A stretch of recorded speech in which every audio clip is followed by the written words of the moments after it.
шарикҳои стратегии Тоҷикистон имрӯз ҳамаш буздил шуданд.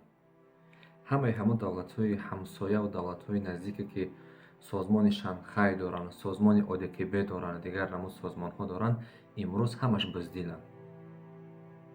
Агар Чин ё Хитой рӯйрост меяд, ки мо бо Толибо ҳамкорӣ мекунему, мо Толиборо кӯмак мекунем, дигар давлатҳое, ки ҳамсоя ҳастанд, дар минтақа ҳастанд, 2 ҳафта пеш дар Душанбе аз дӯстӣ гуфтанд, аз бехатарии минтақа гуфтанд, аз сулҳ гуфтанд ва вақте ки ҳамаш гашт рафт хонаҳои худшон ва дигар раҳ намояндаҳои худшон равон карданд барои дасту по бусии Толибо, барои ҳамкорӣ бо онҳо.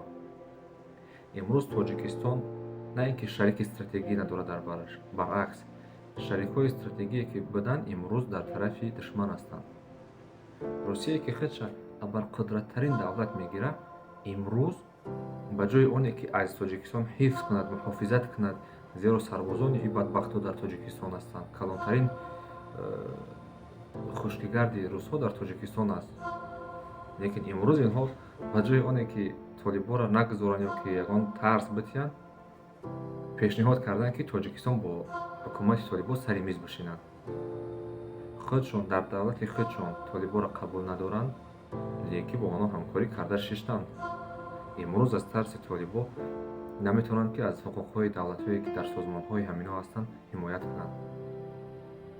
акнун имрӯз маълум шуд, ки Тоҷикистон дар минтақа ягон шарики стратегӣ надорад. ягон созмонҳо ё ки ҳамон ҳамкориҳое, ки дар минтақа ҳаст, ҳамаи инҳо коғазӣ ҳастанд.